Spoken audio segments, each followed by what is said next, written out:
Buenos Gracias. ¿Cómo días. están? Adelante, muchas gracias. Perfecto, pues muy bien. Pues les agradezco a todos al equipo de AMPI Guadalajara por la invitación.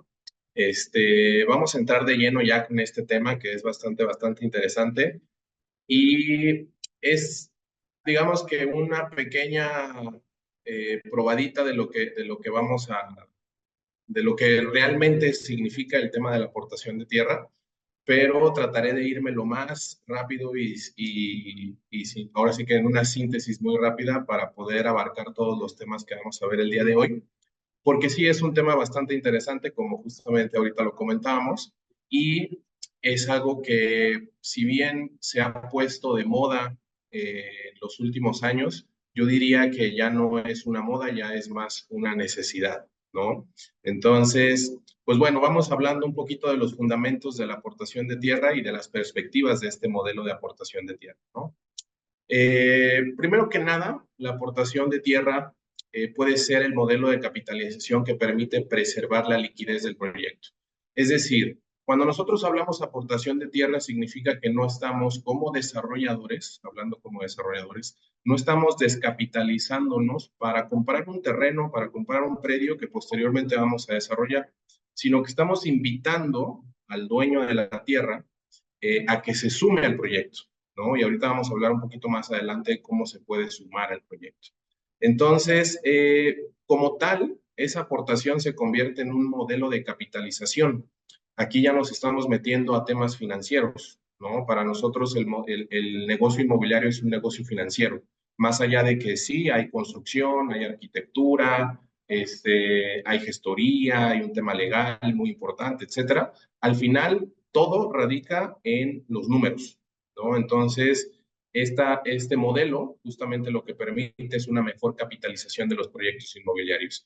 Y durante la plática lo que voy a hacer digamos que estarme cambiando de cachucha entre el desarrollador y el dueño de la tierra, ¿no? Porque hay distintas perspectivas, ¿no? Cada uno lo ve desde su propio punto de vista, ¿no? Entonces, para poner todo esto en contexto, nosotros dentro de consulta, tenemos una metodología propia, que le llamamos el Canvas inmobiliario, donde dividimos cualquier proyecto en tres etapas, ¿no? Rápidamente, la etapa de generación responde la pregunta del qué quiero desarrollar. La etapa de integración responde la pregunta de cómo lo voy a desarrollar. Y desarrollo y cierre simplemente es una etapa de control, es una etapa de administración, pero digamos que a grandes rasgos eso es el Canvas inmobiliario, ¿no? Si lo quisiéramos ver como una analogía, digamos que la etapa de generación es, y haciéndolo, digamos, como si quisiéramos hacer un pastel, cocinar un pastel, hornear un pastel, mejor dicho. La etapa de generación sería seleccionar qué tipo de pastel quiero hornear, ¿no? Va a ser de chocolate, va a ser de tres leches, va a ser de fresas, etcétera, ¿no? Una vez que decido cuál va a ser ese pastel, que en específico tendría que estar dictado por lo que me está pidiendo el mercado, es decir, si algún cliente me está pidiendo un pastel de fresa, pues obviamente voy a hacer un pastel de fresa, no voy a hacer uno de chocolate. Lo mismo aplica para el tema y creo que fue justamente la plática que tuvieron antes de esta, ¿no? Entonces, una vez que tenemos eso, la receta de cocina sería la etapa de integración y hornear el pastel sería el desarrollo y cierre, ¿no? Básicamente. Y cuando hablamos de justamente la, la, la aportación, perdón, aquí ya quería poner el apuntador, denme un momentito.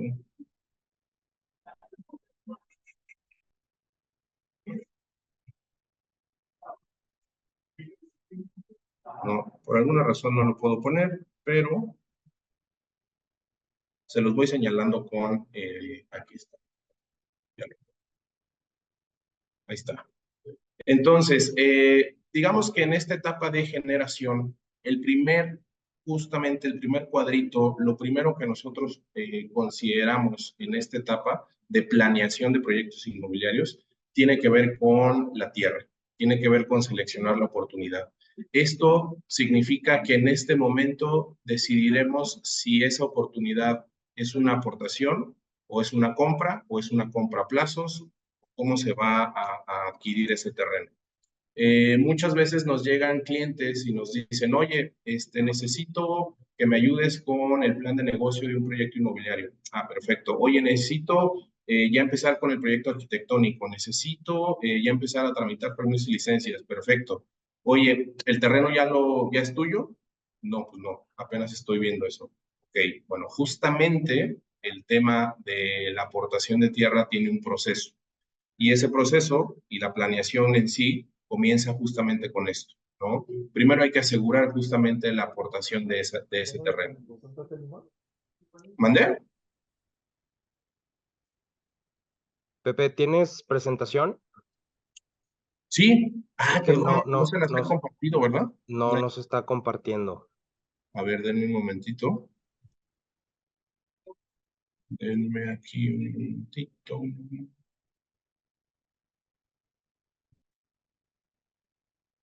Ustedes me dicen si ya pueden ver la presentación. Ahí se ve ya. Perfecto, muchísimas gracias. Y una Listo, disculpa. perdona la interrupción. No, Gracias. adelante, qué bueno que me dijiste. Bueno, básicamente no se habían perdido de mucho de lo anterior. Igual me regreso tantito, pero básicamente había pasado 2 láminas, ¿no? Entonces, esta es justamente la metodología que yo les comentaba. En este momento, en esta etapa justamente de identificación de la oportunidad, es en donde estábamos ahorita platicando y es justamente donde aseguramos ya sea la aportación de la tierra o la compraventa del terreno, ¿no? Pero ahorita nos vamos a enfocar justamente en el tema de la aportación. Eh, para quienes no han escuchado de este modelo de negocio inmobiliario, pues básicamente la aportación se refiere a que la decisión del propietario de la tierra ceda justamente esta como parte del capital del proyecto inmobiliario. Para que esto pueda suceder, se tienen que cumplir ciertas condiciones, que son estas. Para nosotros, estos son los 4 pilares que tendríamos que estar cumpliendo con el, el, el proyecto, ¿no? O con la aportación del terreno. Uno es definir muy claramente cuál es el valor de ese terreno. 2, cómo se va a pagar. Entiendo que va a ser una aportación, pero de cualquier manera se tiene que pagar en algún momento. Entonces, hay que definir cómo va a ser esa forma de pago. Número 3, el tiempo. Justamente vamos a ver más adelante un ejemplo con un terreno en donde vamos a decir, oye, pues si lo aportas a un cierto porcentaje, y ese porcentaje me lo pagas conforme valor de liberación o me lo pagas hasta el final o de contado, vamos a ver cómo justamente se mueve el valor del terreno, ¿no? Pero es importante determinar cuál va a ser el tiempo de pago. Número 3, o número 4, perdón, si va a haber participación en las utilidades. Usualmente, cuando hay una aportación de tierra, sí existe como tal una es una sociedad, ¿no? Ya se convierte en un proyecto, el dueño de la tierra se convierte en parte de esta sociedad. Entonces, naturalmente hay una participación como un beneficio extra para el dueño de la tierra, digamos que estas utilidades, que pueden ser en cash, puede ser tal cual no efectivo como tal, pero sí una transferencia a sus cuentas bancarias por el pago de la contraprestación, o puede ser en especie, ¿no? Cualquiera de las dos. Entonces, eh, vamos a ver cuáles son las mejores prácticas y lecciones aprendidas y por qué este modelo de negocio se ha popularizado tanto en estos últimos años, ¿no? Primero, nada más un dato muy rápido. 8 de cada 10 procesos de aportación de tierra no se concretan. Y no se concretan porque justamente la aportación de tierra es un proceso de transferencia de confianza. Aquí lo que tenemos que entender es que este negocio al final se trata de darle la mayor confianza, la mayor certeza al dueño de la tierra de que esto que se va a desarrollar realmente se va a llevar a cabo, ¿no? Y nosotros como inmobiliarios, cuando nosotros estamos llevando este tipo de negociaciones, pues justamente lo que tenemos que demostrar es que tenemos ese expertise y que podemos hacerle saber al dueño de la tierra que este proyecto realmente se va a llevar a cabo, ¿no? Y que hay una confianza de por medio. Entonces, ¿qué es lo que tendríamos que estar demostrando? Pues bueno, como desarrollador, justamente hay que demostrar un tema de experiencia, hay que demostrar un tema de resultados en otros proyectos similares. Si es el caso que es el primer proyecto inmobiliario de una desarrolladora, bueno, hay otras maneras de hacerlo. Usualmente no es que nos aventemos a hacer un proyecto pues, porque se nos ocurrió, ¿no? Sino porque probablemente ya o teníamos un background, nos fuimos inmobiliarios, o estuvimos metidos en la banca, o estuvimos trabajando en otra desarrolladora, etcétera. Entonces, bueno, eso también cuenta, es parte de... Pero si por otro lado no tenemos ese background que nos ha tocado justamente perfiles muy atípicos, por ejemplo, doctores, ¿no? Doctores que no tienen pues, ninguna expertise en el tema inmobiliario, pero que tienen o tienen terreno o son dueños de terrenos y los quieren aportar a un proyecto o ellos mismos quieren desarrollar. Bueno, cuando ellos mismos quieren desarrollar o cuando ellos están buscando justamente un terreno para desarrollar un proyecto y no tienen esa expertise, pues bueno, la experiencia puede venir de algún otro, de algún brazo externo, ¿no? Puede ser un despacho de consultoría, puede ser, a lo mejor, un mentor, etcétera, ¿no? Pero al final hay que demostrar que existe esa experiencia, ¿no? Número dos, hay que presentar una visión de negocio clara.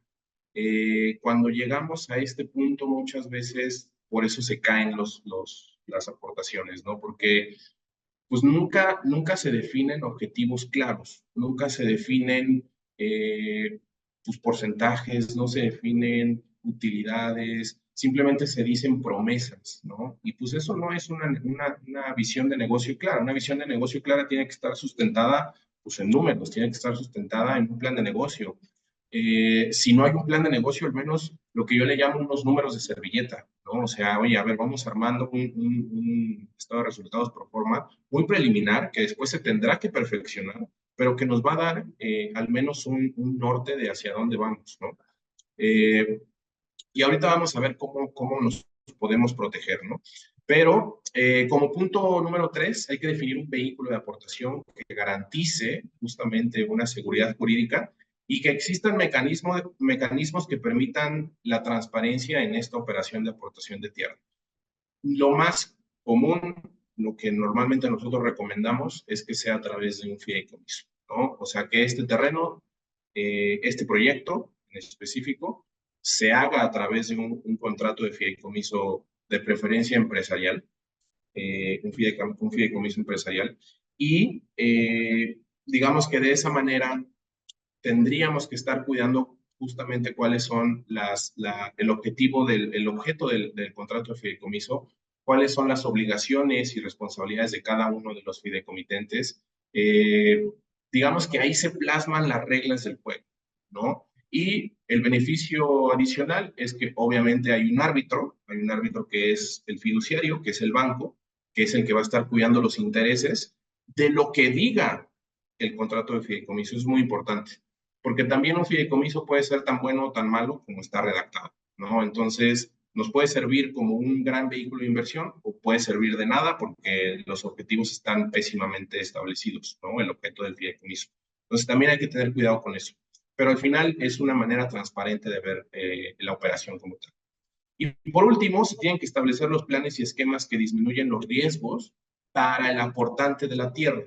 Es decir, no significa que vayamos con los ojos vendados a este nuevo proyecto, a este nuevo emprendimiento como dueños de tierra, sino que nos tienen que mostrar justamente cuáles son los riesgos del negocio, cuáles son los distintos escenarios de, oye, ¿qué pasa si, por ejemplo, ahorita estamos en año electoral, ¿no? Oye, ¿cómo vemos el tema electoral? ¿Cuál es el riesgo para el negocio por el tema de las elecciones? Oye, yo veo Guadalajara. Guadalajara ya empezamos a ver una sobreoferta, ¿no? ¿Y cuál es el riesgo para el proyecto según el segmento de mercado al que vamos dirigidos? Bueno, todas esas cosas se tienen que plantear y se tienen que plasmar en justamente un plan de negocio que al final va a reducir esa incertidumbre y perdón, es lo que provoca los riesgos del proyecto, ¿no? Una incertidumbre muy alta se va a traducir en riesgos del proyecto bastante elevados, ¿no? Y obviamente eso se podría traducir a su vez en costos y en tiempos excesivos para el proyecto. Pero bueno, en general digamos que tendríamos que tener estos 4 puntos como parte del proceso de transferencia de confianza para el dueño de la tierra y el desarrollador, ¿no? Entonces, como les decía, se tiene que generar justamente un escenario ganar-ganar, ¿no? ¿Cuáles son estos beneficios como dueños de tierra y como desarrolladores de esta operación de aportación de terrenos? Pues número uno, hay una reducción en el capital necesario para poder detonar el proyecto, ¿no? Como les decía al principio de la plática, el modelo de negocio de la aportación de tierra pues lo que permite es una mejor capitalización del mismo. Es decir, no tengo que desembolsar hasta el 20% de ese capital necesario para la compra de la tierra. Ese 20%, esos millones que yo voy a ahorrarme de cierta manera al principio del proyecto, porque recuerden que lo tengo que pagar sí o sí, pero eso que me voy a ahorrar al principio del proyecto lo puedo utilizar para otra cosa. Lo puedo utilizar para el proyecto arquitectónico, lo puedo utilizar para los permisos y licencias, lo puedo utilizar para hacer un muy buen evento de Friends and Family, etcétera, ¿no? O sea, hay una serie de gastos o incluso lo puedo utilizar en obra, lo puedo utilizar para empezar con la construcción del proyecto. Entonces, hay una serie de gastos que se tienen que realizar al inicio del proyecto, que si le quitamos a esa inversión inicial la tierra, significa que estamos reduciendo el capital necesario para poder detonar el proyecto. Detonar el proyecto, ¿no? Ahí está la palabra clave. Obviamente, esta reducción en capital invertido significa que hay una mejora en rendimiento. Significa que el proyecto va a retornar esa inversión de una manera mucho más rápida y mucho más efectiva. Hay una eficiencia en el flujo efectivo. Entonces, eso se traduce en que la tasa interna de retorno, la TIR, para nosotros la TIR es el indicador clave, el indicador financiero clave en el negocio inmobiliario. Y básicamente lo que la TIR nos dice es una tasa interna es una tasa de interés, vamos a llamarlo así, lo que nos permite o lo que nos dice es en cuánto tiempo estamos recuperando lo que se invirtió en el proyecto y qué tan eficiente fue la utilización de los recursos, ¿no? Si nosotros metemos dentro de un flujo efectivo todas las inversiones, todos los gastos que estamos haciendo el proyecto, y también metemos todos los ingresos que tiene el proyecto, y todo eso lo metemos dentro de este pequeño flujo de efectivo, y generamos esta fórmula de la TIR, lo que nos va a arrojar es qué tan rápido estamos recuperando esa inversión hecha en el inicio, ¿no? Dependerá del tipo de proyecto, dependerá del modelo de negocio del proyecto, es decir, si es de capitalización, o sea, ventas, departamentos, casas, lotes, o si es un proyecto patrimonial, un hotel, un centro comercial de renta, una torre de oficinas de renta, un parque industrial de renta, etcétera, ¿no? Entonces, dependerá, cada uno tiene sus indicadores, cada uno tiene sus tires, vamos a llamarle, pero al final, sí o sí, el tema de la aportación de tierra mejora esta tasa interna de retorno, que se traduce, obviamente, en que yo le puedo ofrecer mayores beneficios a mis inversionistas, a los que van a poner ese capital inicial para el proyecto. Entonces, ya no tengo que compartir una gran parte de esta utilidad para ofrecerles una TIR interesante a los inversionistas, sino que probablemente con menor utilidad les puedo ofrecer una tasa interna de retorno atractiva, ¿no? Y por otro lado, esto es un beneficio 100% para el dueño de la tierra, hay un valor incrementado, ¿no? Hay un valor incrementado por la aportación de la tierra. ¿Por qué? Porque al final, como se está aportando y se aporta a un porcentaje del valor del negocio completo, es decir, de las ventas del negocio, lo que significa esto es que en cualquier proyecto inmobiliario debería de haber una plusvalía, y la hay, ¿no? Aquí todo depende de cuál es la estrategia comercial y qué tan bien y qué tan efectiva fue la estrategia comercial.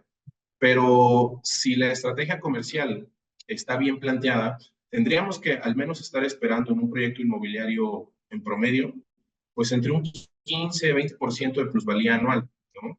Eso Ese incremento de valor en los precios significa que el terreno, como lo aportamos a un porcentaje del valor de los ingresos del proyecto, el terreno también va a estar sufriendo un incremento en su valor. Entonces, este beneficio no se podría conseguir si yo como desarrollador, como inversionista, comprara el terreno de contado al inicio. Pues yo te lo compro a un valor X, el valor de mercado que sea, y tan tan. Incluso hasta a lo mejor, como te lo voy a pagar de contado, pues sí, consigo un mejor precio, ¿no? Acá va a depender de justamente cuál es el objetivo como desarrollador, qué es lo que estamos buscando, ¿no? Y si tenemos obviamente el backup financiero para poder hacer esa compra-venta, o mejor, como les decía, reducimos capital y eficientamos justamente el uso de este capital en otras cosas para darle mayor celeridad al proyecto inmobiliario, ¿no? Entonces, como les decía, también es un proceso que culmina con justamente una carta, un contrato de intención de aportación, en donde lo primero que hacemos es seleccionar la oportunidad, ¿no? Si yo soy un desarrollador o si yo soy una inmobiliaria, pues tengo que seleccionar una oportunidad, algo que más o menos se esté buscando en el mercado o que yo sepa que hay un segmento específico, un nicho de mercado que no está siendo atendido, etcétera. Bueno, hay que seleccionarlo, hay que encontrarlo.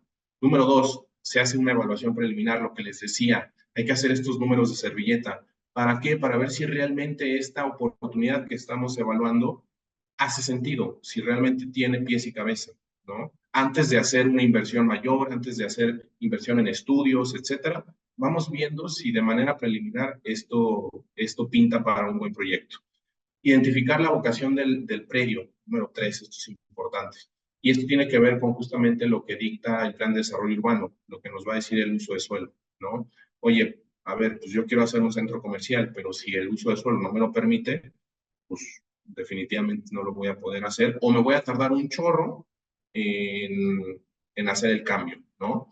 Entonces, bueno, identificar la vocación del predio es otro punto importante. Integrar las propuestas de negocio, es decir, una vez que ya tengo un poco más de información, tendría que entonces empezar a evaluar qué opciones son las que mejor caen dentro de mi portafolio de inversión, mi portafolio de desarrollo, mi visión de negocio hacia el futuro, etcétera. Y por último, pues se tiene que opcionar, ¿no? O sea, tenemos que tal cual determinar, hacer una carta oferta, una carta intención, un contrato promesa de aportación, pero que tendrá o deberá de tener ciertas reglas, ¿no? Y digamos que ciertas condiciones para que la aportación realmente sea de valor, ¿no? Entonces, ¿para qué nos sirve esto? Justamente esta carta de intención, o por qué nosotros la recomendamos, porque es un mecanismo para asegurar la tierra, es un mecanismo en el que nos permite a nosotros como desarrolladores decir, oye, ¿sabes qué? A ver, antes de meterle más galleta a este asunto, más inversión, más estudios, más un proyecto arquitectónico, etcétera, déjame primero analizar, hacer ya un estudio de mercado en forma, déjame hacer a lo mejor un primer bosquejo del proyecto arquitectónico, un cuadro de áreas, etcétera, que eso significa dinero. Al final de cuentas, aquí ya estamos hablando de una inversión importante. Pero por eso justamente es importante tener la certeza de este terreno, de que realmente lo vamos a poder desarrollar. Entonces, en esta carta de intención, lo que nosotros buscamos es asegurar al menos un periodo de 30, 60, 90 días, si es posible, para justamente poder hacer todos estos análisis. Pero, ¿qué se tiene que contemplar en estas condiciones que tendrían que ir en este contrato de promesa de aportación? Pues, número uno, ya tendría que haber un precio, ¿no? Se tendría que definir desde este momento. Si bien puede cambiar, si bien se puede considerar alguna modificación hacia la firma del contrato de fideicomiso, sí se puede, siempre y cuando las condiciones lo permitan, ¿no? Siempre y cuando el desarrollador pueda demostrar que, oye, ¿sabes qué? Pues una de dos, o el terreno realmente está más caro de lo que realmente se puede desarrollar aquí, o es este número, o sabes qué, sí, vamos para adelante, se aporta a un porcentaje X que equivale a X porcentaje del negocio, y tan, ¿no? Se tiene que determinar la forma de pago, obviamente, y ya lo habíamos comentado. Se tiene que cuidar que justamente esté libre de gravamen, esto como en cualquier otro, en la compraventa de cualquier otro inmueble.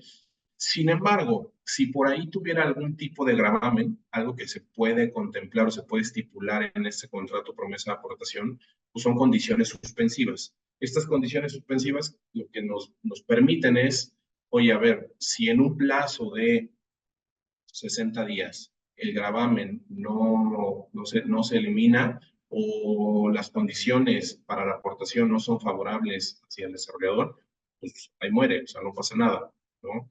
Normalmente sí hay una cierta penalidad, pero también se tiene que establecer justamente en esta parte. Tiene que haber una seguridad jurídica, es decir, pues obviamente se tiene que hacer el due diligence legal del terreno para que esto pueda caminar hacia la aportación del fideicomiso. Y esto se haga o no se haga, en algún momento, si hay algún problema con el terreno, va a salir a la luz.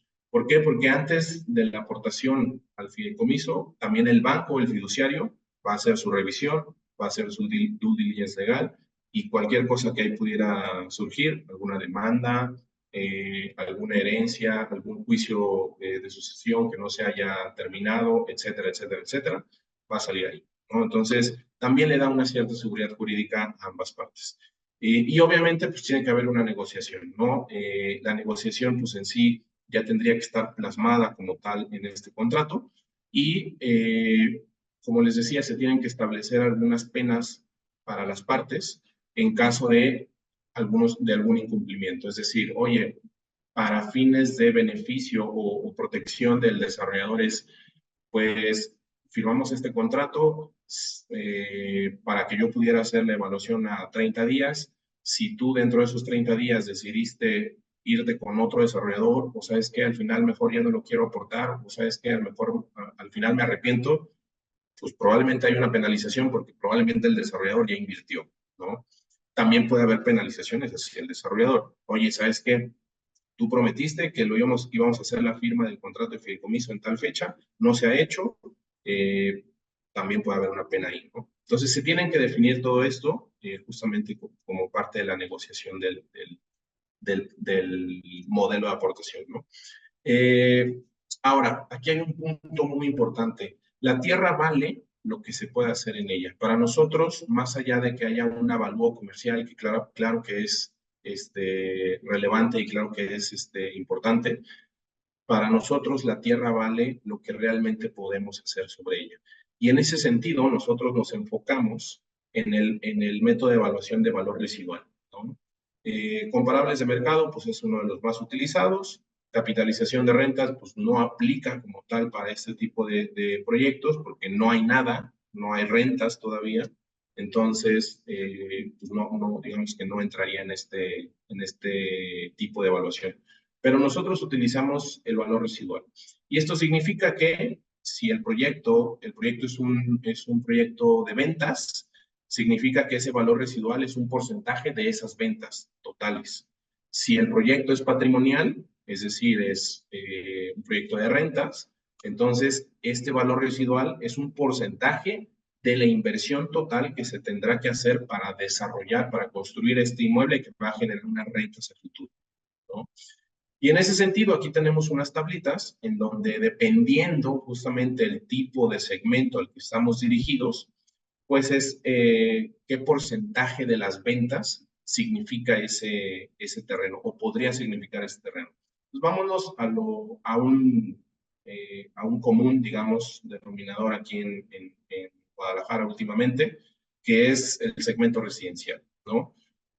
El segmento residencial, aquí hay unos rangos, pudiera ir desde un 15 hasta un 18%, ¿no? Vamos a hablar, por ejemplo, de la zona de Providencia, la zona de Arcos Vallarta, la Americana, etcétera. Bueno, en ese rango tendría que estar. Si el proyecto, vamos a suponer que es un proyecto de 100 departamentos, cada uno de 50 departamentos de 2 millones cada uno, por decir un ejemplo. 100 millones de pesos de venta es lo que vale ese proyecto en en total, ¿no?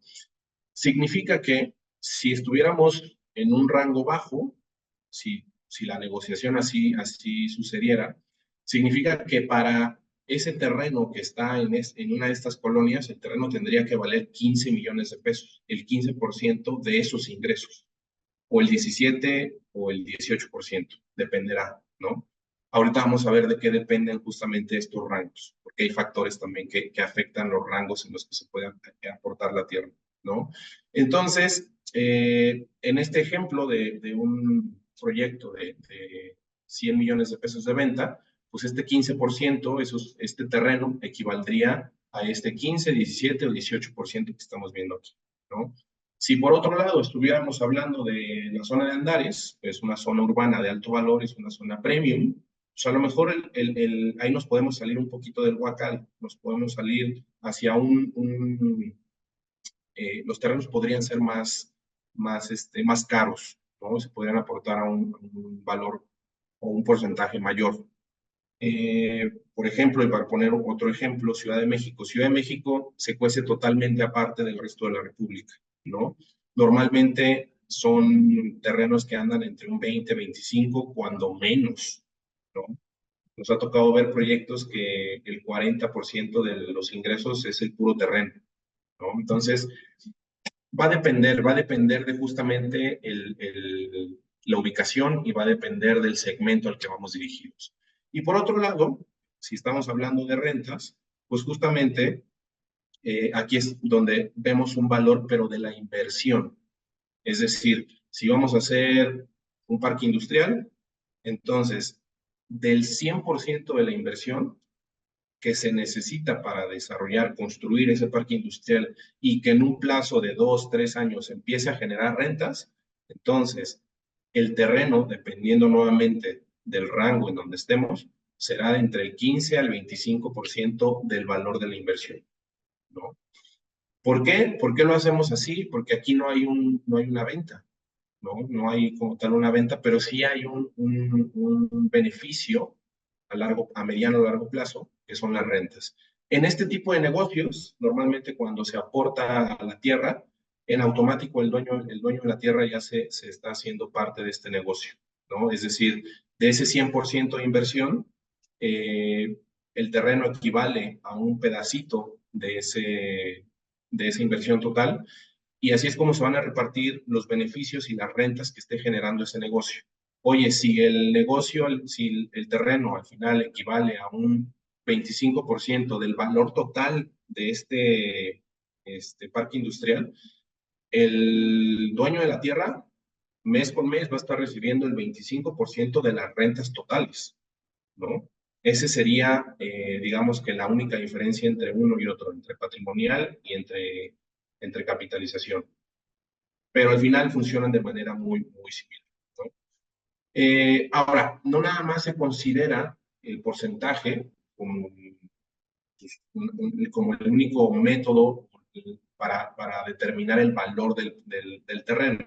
Hay dos factores adicionales que tienen que ver. Uno, con factores de atractividad del terreno como tal, y otro, la forma de pago. Y en ese sentido, los factores de atractividad que se tienen que considerar, estos son algunos ejemplos, pues bueno, el nivel de madurez de la zona. Oye, ¿sabes qué? Pues está en una zona ya consolidada, está en una zona donde ya no hay más terrenos para desarrollar departamentos o para desarrollar vertical. Oye, ¿sabes qué? Pues está en un punto, si estamos hablando de industrial, por ejemplo, es un terreno, es un lunar que quedó en donde alrededor tienes Hershey's, tienes el Parque Industrial Sigme, tienes X, Y, Z parques industriales. Bueno, puede ser, pues a lo mejor ya es una zona totalmente madura. Es digamos que el último terreno que está por ahí.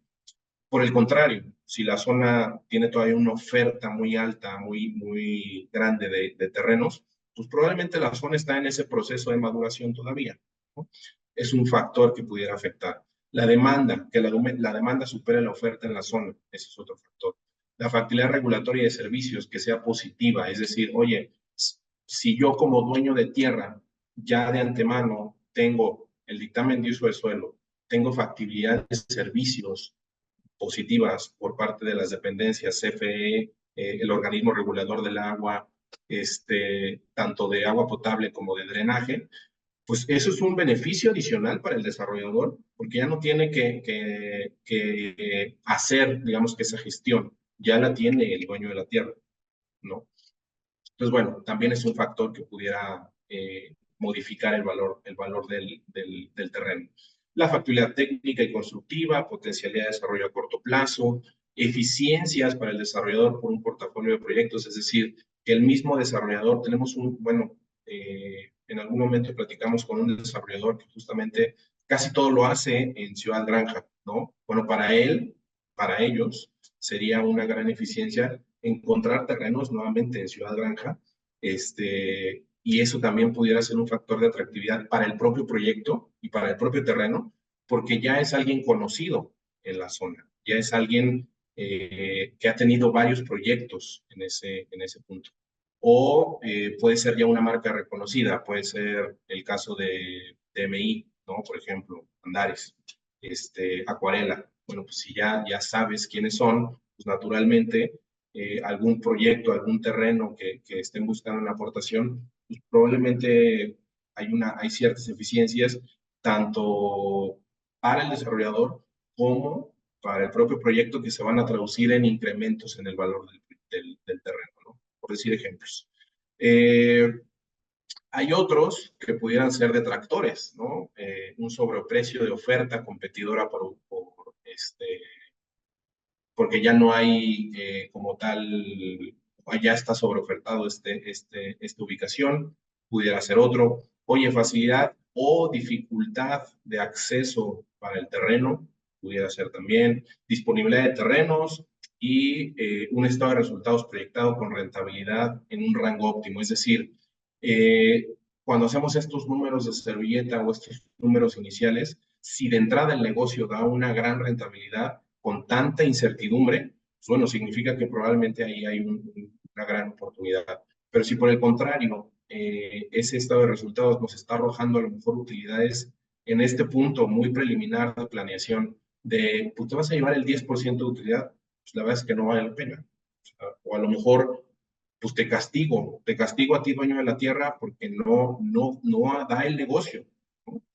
Entonces, bueno, eso pudiera modificar justamente estos porcentajes, ¿no? Estos porcentajes del rango de la tierra. Ahora, también depende justamente cómo la forma de pago, lo que decíamos.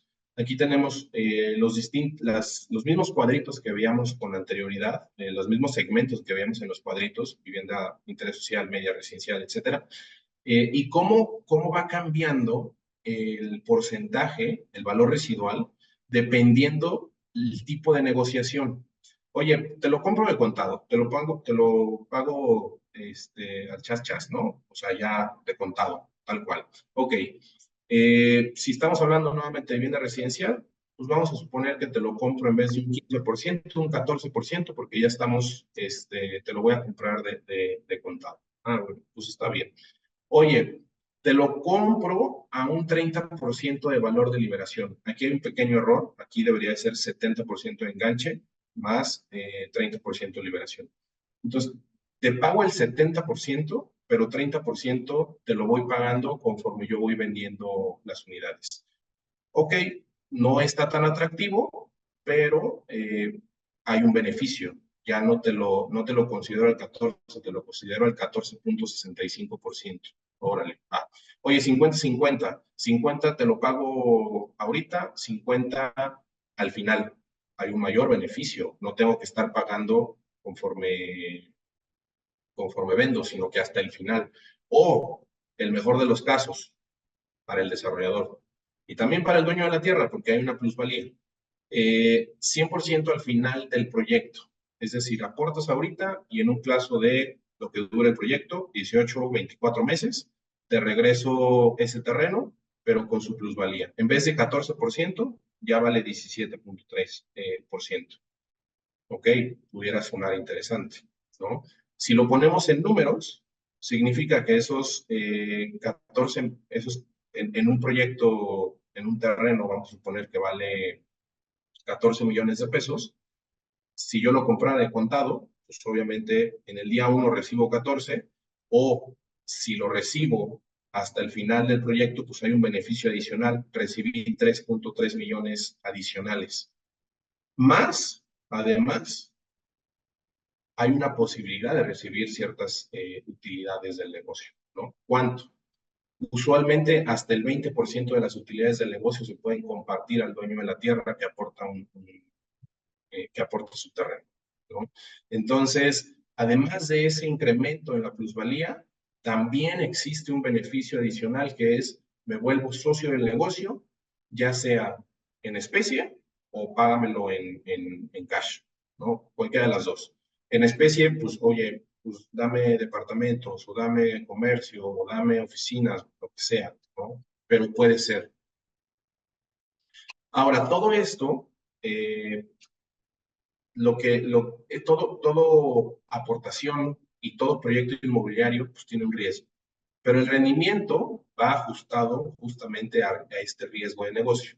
Entre mayor riesgo, mayor rendimiento. Entre menor riesgo, pues menor el rendimiento. Pero al final, digamos que tenemos que tener muy claro que hay un riesgo de negocio, ¿no? ¿Qué va a disminuir justamente ese riesgo, esa incertidumbre? Pues bueno, aquí tenemos que definir con claridad cuál es la participación del aportante de la tierra en las decisiones del negocio. Es decir, algo que usualmente se busca como beneficio para el proyecto es el dueño de la tierra usualmente no tiene conocimiento del negocio inmobiliario. Entonces, lo que buscamos es que el dueño de la tierra sea un inversionista pasivo, sea un socio pasivo, en donde no haya un involucramiento muy elevado en las decisiones operativas del negocio, porque eso puede entorpecer justamente la operación del mismo. Entonces, se tiene que dejar muy claro en el plan de negocio cuáles son los beneficios y los objetivos del mismo, cómo va a funcionar la estructura operativa del negocio, es decir, cuáles son las responsabilidades de cada uno, del desarrollador, del administrador del proyecto, del dueño de la tierra, del supervisor de la obra, etcétera, porque ahí es en donde va a venir muy clarito qué es lo que puede hacer, qué es lo que puede opinar, qué es lo que puede, dónde puede tomar decisiones el dueño de la tierra o no. Pero ahí se tiene que plasmar sí o sí. Tiene que haber un comité técnico. El comité técnico del fideicomiso es el que toma las decisiones del mismo. El dueño de la tierra es parte de, pero nuevamente es un miembro pasivo, no es el que va a estar, su voto si bien vale, pero hay otros dos que son expertos, deberían de ser expertos en el negocio inmobiliario, que esos son los que realmente van a llevar el control del proyecto, ¿no? Tiene que haber reportes bimestrales o mensuales. Esto, obviamente, como parte de la entrega de resultados, ¿no? Si hay un cambio en el plan de negocio, está bien, pero se tiene que documentar, se tiene que justamente determinar y hacer digamos que, ajuste en los alcances, en el tiempo, en el costo. Oye, ¿cómo afecta esto al rendimiento del proyecto? ¿Cómo afecta al precio de la tierra, etcétera? Y se tiene que determinar si se necesita un crédito puente, si es posible que el terreno quede como parte de la garantía. Nuevamente, este es un tema de negociación entre el dueño de la tierra y el desarrollador. Oye, yo dueño de la tierra, no, yo no quiero arriesgarme. Bueno, pues está bien, pero entonces a lo mejor no hay un beneficio tan alto. ¿Por qué? Rendimiento, riesgo. De más riesgo, mayor rendimiento. Entonces, oye, no, yo no quiero arriesgarme con el tema del terreno, atravesar el terreno para un crédito puente o ponerlo como garantía. Pues bueno, te estás bajando un poco de riesgo. Ok, pues a lo mejor no te puedo ofrecer tanto rendimiento, ¿no? Digamos que así tendríamos que estarlo determinando. El fideicomiso, elementos que hay que definir como tal en el fideicomiso. Me voy a ir un poquito rápido porque ya estamos en los últimos minutos, pero los derechos y obligaciones de cada fideicomitente, es decir, de cada, ahora sí que socio del negocio, esos son los fideicomitentes, el aportador de la tierra, el desarrollador, inversionistas, si es que hay. Tiene que definirse el comité técnico y sus miembros. Se tiene que definir la relación de pagos, es decir, la distribución de los ingresos. Y en ese sentido, el dueño de la tierra también tiene un beneficio, porque debería de ser de los primeros que sale. Obviamente, primero se pagan todos la proveeduría, pero al final, como parte de, de los socios del proyecto, el dueño de la tierra es el que primero sale. ¿Okay? Se tiene que definir obviamente la contraprestación del terreno. Oye, se va a pagar así, es tanto, y se paga en especie o se paga como parte de los remanentes del patrimonio del fideicomiso. Okay, perfecto. Tiene que haber un desglose justamente del patrimonio del fideicomiso. Se tienen que establecer las reglas de operación del fideicomiso, lo que les decía. Un fideicomiso es tan bueno o tan malo como está redactado. 7. Las designaciones del administrador y de sus actividades. El administrador puede ser el desarrollador o puede ser una empresa externa que va a administrar el proyecto. Puede ser cualquiera de los dos. Se recomienda que haya un administrador externo, un ente que digamos que también es un proveedor para el proyecto y que va a estar justamente supervisando que se estén cumpliendo los objetivos del plan de negocio, del plan de proyecto, los tiempos, costos, etcétera, ¿no? Se tienen que determinar también facultades de garantía, si se puede hipotecar o no el terreno, etcétera, ¿no? Entonces, estas facultades de garantía también significa, oye, ¿qué pasa si no se hace o si no llegamos al objetivo final del fideicomiso y del proyecto? Ah, bueno, pues ahí deberíamos de plasmar aquí justamente las estrategias de salida para cada uno de los fideicomitentes. Y por último, los fines del fideicomiso. ¿Para qué diablos estamos haciendo este contrato de fideicomiso? Y más o menos así es como funciona, ¿no? En este diagramita. Está el contrato de fideicomiso, hay un dueño de la tierra que aporta justamente el terreno, hay un administrador del proyecto que es o el desarrollador o puede ser también un tercero que pudiera ser el administrador del proyecto. Entonces, o hay un desarrollador o hay un administrador del proyecto o hay uno y uno, cualquiera de los dos. El cual aporta o ejecuta, digamos, un proyecto arquitectónico, un plan de negocio, permisos y licencias, gestión financiera y una administración del proyecto. Entonces, con base en esto que ya está dentro de la panza del fideicomiso, digamos que hay inversionistas que pueden invertir en el proyecto. Este fideicomiso de administración y fuente de pago, digamos que es el que se encarga de la construcción y comercialización del negocio, es decir, toda la proveeduría es contratada por el fideicomiso, no es directamente con el desarrollador. Todos los clientes pagan al fideicomiso, no le pagan ni al desarrollador, ni al dueño de la tierra, ni al administrador, le pagan al fideicomiso. Entonces, todo se vuelve parte del patrimonio del fideicomiso. Con esos flujos de la comercialización, se pagan la proveeduría y los remanentes, el destino de los recursos, como les decía, número 1 va para el dueño de la tierra, esa es la prelación, es decir, primero le pago al dueño de la tierra, luego le pago a los inversionistas y por último me cobro yo como desarrollador o como administrador del proyecto. Si el administrador del proyecto es un tercero, pues entonces le pago al administrador y como cuarto destino sería el desarrollador, ¿no? Entonces el desarrollador sale hasta el final. Nos quedan 3 minutitos, pero esta presentación con mucho gusto se las puedo compartir. Ahorita dejo mis datos de contacto o a través de la gente de AMPI con mucho gusto la pueden ahí obtener. Pero bueno, me voy a pasar a la última que es importante y digamos que son los puntos, digamos que tendríamos que estar cuidando en este contrato de fideicomiso, ¿no? El fideicomiso bancario. Los recursos de los inversionistas se depositan y se administran por el fideicomiso, lo que les comentaba. El fideicomiso se vuelve posesionario de la tierra y es el administrador de cada uno de los contratos que se celebran con los distintos proveedores. Se incorpora dentro del fideicomiso el acuerdo de socios, el plan de negocio, que tiene claramente las reglas definidas del juego de cada uno de estos integrantes, ¿no? De estos fideicomitentes. El comité técnico es integrado, como les decía, por el dueño de la tierra como parte de, y también el desarrollador, y pueden participar también adherentes, es decir, inversionistas que metieron dinero al proyecto en función de la participación o del dinero que hayan metido, ¿no? A partir del 10%, ok, tienes un asiento. Metiste menos del 10%, bueno, tienes un representante dentro del comité técnico. Luego, los organismos independientes que revisan o supervisan el desempeño. El fiduciario es número uno, el árbitro, ¿no? Es el que supervisa el cumplimiento de los contratos. Hay un despacho de auditoría que verifica el desempeño del comité técnico. Esto es parte, digamos, de lo que hace el fiduciario. Y usualmente se recomienda que haya una empresa independiente que se encarga de la administración del proyecto, ¿no? Entonces, adicional al desarrollador, que haya un independiente que sea el encargado de administrar y digamos que supervisar lo que sucede con el proyecto. Y por último, el fideicomiso tiene unos intereses alineados. ¿Por qué? Porque el gasto de administración, digamos, el fee del desarrollador, el fee de la administración del proyecto no es un gasto fijo, es una relación ligada al desempeño en ventas. Oye, pues estoy vendiendo poquito, pues ni modo, tengo que pagar poquito como desarrollador. Oye, estoy vendiendo muy bien, pues la iguala que estaba acordada.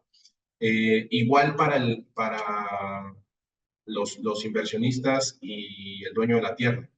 Si el dueño de la tierra sale primero, ¿no? Entonces, el desarrollador aquí no sale al principio, el desarrollador tiene que salir hasta el final, es parte de las reglas que se tienen que poner dentro del fideicomiso. Pues hay un interés alineado, ¿ok? Y por último, el fideicomitente principal, el aportante de la tierra, recibe sus ingresos ya sea en su cuenta bancaria, como parte de los remanentes del proyecto, o como patrimonio de rentas o ventas, ya sea en el hotel, restaurante, oficina, departamentos, comercios, lo que sea que se esté construyendo o desarrollando, ¿no? Entonces, a grandes rasgos, esto es el modelo de aportación de tierra, es un poquito rápido, pero estamos terminando justamente en tiempo. Les dejo aquí mis datos de contacto. Con mucho gusto, cualquier duda adicional que pudiera surgir de este tema, con mucho gusto lo podemos ver. Aquí tienen mi celular personal, el correo, o si escanean este código QR, alguien del equipo con mucho gusto ahí los puede comunicar, ¿no? Entonces, pues nada, muchísimas gracias por el espacio y por el tiempo y espero que haya sido de su interés. Muchísimas gracias, licenciado Limón. Muy, muy buena presentación. Muchísimas gracias por la información. Y bueno, vamos a abrir una sección de preguntas y respuestas. Por lo pronto, ahorita ya tenemos una pregunta de Mari Isaac. Nos pregunta, ¿el desarrollador tendría que comprobar el capital para el proyecto? Bueno, tendría que comprobarlo si no estuviera dentro de un fideicomiso. En teoría, como está dentro o debería de estar dentro del fideicomiso, ningún gasto, ningún egreso y el capital que se ha aportado se vuelve parte del patrimonio del fideicomiso. Entonces, al final hay una transparencia en qué se está yendo el dinero y quién está aportando el dinero, ¿no? Claro. Entonces, ese es el beneficio de justamente que existe un fideicomiso. Si no existiera, vamos a suponer que fuera una sociedad o que fuera un contrato de asociación en participación, pues ahí sí, o sea, el desarrollador pudiera manipular tanto el capital que aportó o que va a aportar, como los egresos pues del proyecto, ¿no? Digo, pensando muy mal, pero pudiera suceder. Sí, sí se pueden poner ciertos controles, pero digamos que dentro del fideicomiso, pues como el dueño de la tierra es parte del comité técnico, pues él mismo es el que también está autorizando en qué se está yendo el dinero.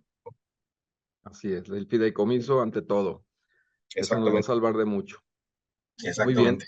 También, nuestro arquitecto Díaz de León nos pregunta, ¿nos podría dar tips, recomendaciones para darle argumentos a un propietario para que lo aporte el terreno, ya que hay más posibilidades de cliente de una venta directa? Sería el ISR, por ejemplo. Bueno, esa es una buena. No hablamos de eso, pero sí hay ciertas ventajas fiscales para el dueño de la tierra, porque al final, no sé, si tú aportas un terreno, nuevamente un fideicomiso, no se está haciendo una enajenación. Entonces, ni el desarrollador está pagando impuestos sobre adquisición de inmuebles, ni el dueño de la tierra está pagando el impuesto por la venta o la enajenación de este inmueble. sí se pagará en su momento, en el momento que se empiecen a escriturar los inmuebles, el inmueble como todo, pues sí, las unidades privativas, pero al final, nuevamente, también es parte del proyecto una estrategia integral fiscal que cuide los intereses tanto del propietario de la tierra como del desarrollador y que al final cualquiera de los dos, sus remanentes al final del proyecto, pues ya tengan un beneficio fiscal. Entonces, si esto se hace desde una etapa muy temprana, la planeación, se pueden ahorrar muchos impuestos. Entonces, sí, para el dueño de la tierra también hay un beneficio fiscal porque no se está enajenando, no se está vendiendo, se está aportando, sí, digamos que es como una transferencia, simplemente le estoy dando la posesión del inmueble a un tercero, que es el fiduciario, el banco, y es el que está controlando ese terreno, ¿no? Pero no es una enajenación. Entonces, ciertamente, ese es un tip que pudieran ustedes considerar. Segundo tip, claro que hay un beneficio adicional para el dueño de la tierra en términos de plusvalía. Número 3, no pierde la posesión del inmueble, es decir, por aportarlo no deja de ser el dueño de la tierra, él sigue siendo el dueño hasta que se cumpla la contraprestación que está establecida en el contrato de fideicomiso. Oye, ¿no me pagó el desarrollador? Bueno, se puede hacer una cláusula, existe una cláusula de reversión en el fideicomiso que puede retornar, o se puede retornar, digamos, la tierra al dueño original. Entonces, son algunos tips que yo pudiera ahorita comentarles, adicionales a los que revisamos en la presentación. Claro, muy bien. Muy buena respuesta también, gracias. Y también nos pregunta Carlos Garrido, cuando pagan con producto, a la hora de escriturar, ¿quién paga las escrituras? Bueno, pues ahí sí sería parte de la negociación. En teoría, lo común, perdón, pues es que sea el, el dueño, digamos, de la tierra, pero vamos a suponer, oye, no, pues no tengo el flujo, no tengo el dinero para poderlo hacer, pues al final el terreno, recordemos que es parte del patrimonio, tiene un valor residual, pues cualquier gasto adicional que se le tenga que meter, vamos a suponer los gastos de escrituración, pues también se tendrán que ser considerados dentro del monto total de lo que vale el terreno, ¿no? Pero yo lo vería más como un tema de negociación entre las partes, ¿no? Lo común o lo correcto debería de ser pues, el propio dueño de la tierra o como parte de el valor del mismo, ¿no? Del terreno. Claro. Más o menos relacionado también, dice, de las reglas del fideicomiso, nos pregunta Yadira Payán, de las reglas del fideicomiso, ¿se arman en conjunto el desarrollador y el que aporta el terreno? ¿O quién define las reglas principales? Sí, un saludo a Yadi. Sí, se definen en conjunto, sin embargo, mi recomendación siempre es, primero, se tienen que definir por parte de quien va a operar el negocio, es decir, por quien conoce el negocio inmobiliario, que es el desarrollador. Pero sí es importante que el dueño de la tierra, y ahí es en donde entra el inmobiliario y es un tema interesante, se convierte en ese asesor que va a estar cuidando los intereses del dueño de la tierra en estas reglas de operación. Porque si bien el dueño de la tierra puede poner sus reglas respecto del terreno, es decir, oye, yo quiero que me lo pagues de esta manera, quiero tener o cuidar el tema de la cláusula de reversión. Quiero que si esto no se detona, si el proyecto no se detona o no se firma el contrato de fideicomiso en X meses, pues entonces se cancela cualquier tipo de operación o quiero un punto porcentual adicional, etc., cualquier tema de negociación, el dueño de la tierra puede poner todas esas condiciones y reglas, pero hablando específicamente del proyecto, eso lo tendría que definir 100% el desarrollador. ¿Por qué? Porque es el que conoce el negocio. Pero un tema importante es, el dueño de la tierra tendría que tener o un asesor, que en este caso podría ser el inmobiliario, su asesor inmobiliario, para justamente cuidar esos intereses, ¿no? Pero las reglas como tal, en general del proyecto, las define el desarrollador, obviamente se le presentan al dueño de la tierra y cualquier cosa que ahí no esté 100% clara, pues se tendrá que definir y se tendrá que contestar. Nuevamente, regresamos al tema del transfer de confianza, ¿no? Muy bien. César Juárez nos dice si se debe de hacer un fideicomiso para desarrollar, por ejemplo, 4, 6 o un conjunto de lotes o 10 lotes, por ejemplo, si se debería de hacer. Ahí ya entramos en un tema de costo-beneficio. Ahí la verdad es que ya el fideicomiso se vuelve oneroso para el tipo de proyecto. Entonces también hay proyectos que sí lo aguantan, hay proyectos que no lo aguantan, pero bueno, nuevamente es un tema de riesgo. Oye, pues un proyecto de 5, 10 lotes, pues a lo mejor es un proyecto que no tiene tanto riesgo, ¿no? A lo mejor ahí sí nos podemos ir por otra figura, puede ser la sociedad misma. Y a lo mejor sí vamos a tener que incurrir en otro tipo de gastos, porque ahí sí va a haber una enajenación, si es que el dueño de la tierra aporta el terreno, o puede ser un contrato de asociación en participación, con ciertas reglas, candados, etcétera, porque no, yo no lo recomiendo mucho, pero sí se puede. Sin embargo, hay que cuidar ahí nada más ciertos aspectos críticos para ambas partes, pero también el riesgo es poco, ¿no? Relativamente poco. Muy bien. Nos vamos a disculpar aquí con Marta Edith. Queda pendiente ahí una pregunta que la vamos a pasar, licenciado Limón, y se la Sí, contestamos posteriormente, claro, pero sí. el tiempo nos lleva, ¿no? Pues queremos agradecer a través de este reconocimiento, la participación en este simposio inmobiliario. La verdad es que somos muy afortunados al poder tener esta experiencia directa en todos nosotros, haberla transmitido el día de hoy. Agradecemos mucho su participación, licenciado.